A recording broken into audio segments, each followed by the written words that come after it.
Succulents are a super popular group of plants, and for good reason. They're really diverse, they're striking, and of course, they're really, really tough. In this part of the garden, I've got several varieties that are ready for a bit of maintenance. And whilst I'm doing that, I'm going to make some more plants, and it couldn't be easier. This is Aloe Gemini, a terrific compact little aloe that produces masses of brilliant bird-attracting flowers.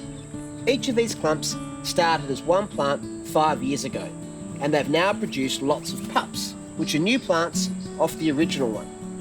These can be cut off using a serrated knife, making room for new pups to grow and enables access to clear up around the base. Sansevieria Yellow Stripe has great structure and colour. It's a vigorous grower, so pulling out the plants at the spreading margins helps to keep it contained. At the same time, I'm pulling out old, daggy leaves to freshen up the clump and make room for new growth. Here I've got Cotyledon silver waves rambling alongside a path as a border plant. It needs a cutback from time to time to keep it in check and promote fresh, attractive growth. And some of these prunings will be put to good use. Right, so I'll start with the aloes. Now each one of these rosettes will make a new plant. So all I'm doing is pulling off the old dead and daggy leaves, maybe a few of the damaged ones as well, to expose a decent bit of woody stem. And that's what I'll stick into new soil and where roots will come from. Do the same for this one. Chop the flower spikes off. Doesn't matter if you do this when they're flowering. Go from the base. I'm going to pot them up into this broad pot which is filled with a succulent mix. Now this has very good drainage. It's got coarse bark and also sharp sand. And that's important because succulents typically need really good drainage, especially if you're going to pot them up straight after cutting them out of the garden. And that way, I find in a climate like Perth, where it's quite warm and dry, you don't need to set them aside to callus off the cut. They'll dry out and set root just fine, provided it's good free draining mix. So here it's just a matter of popping them in, and I'm putting 3 here to make a little bit of a feature.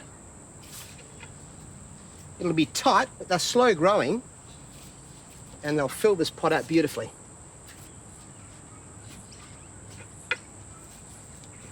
There we go. Pack the soil nice and gently around the base of the plants.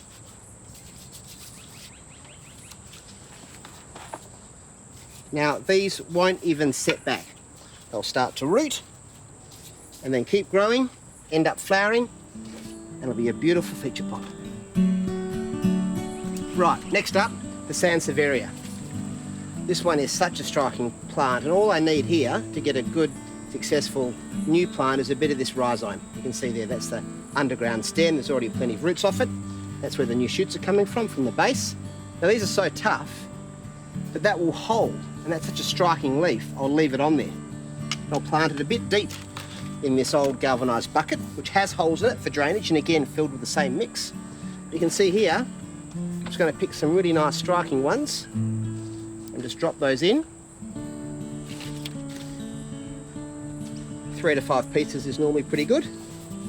Having different heights is nice also. Have a look at that.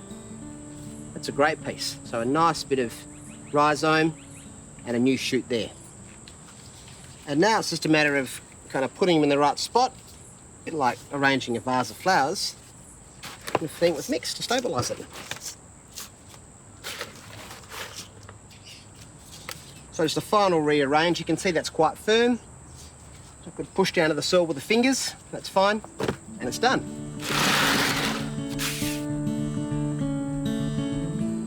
And lastly, the cotyledons. And this is a standard cutting. I strip the lower leaves off like that, and then all we need is a bit of straight stem with 2 or 3 nodes in it, decent sized dibber, pour a hole in the potting mix, and stick that in. In fact, what I might do is make it a bit shorter. Just take off 20 mil, still plenty of nodes for roots to come from. And there we go. Pop that in, just so it sits nicely in the pot, it's nice and firm. Again, just press the mix down, and that'll grow. I'll do the rest, and the idea with these ones is these will be plants to give away. After a gentle watering in these plants are settled and looking good. These really are some of the easiest plants to grow and propagate, so much so that they can be weedy, so always keep them contained on your property and enjoy what they have to offer at little to no cost.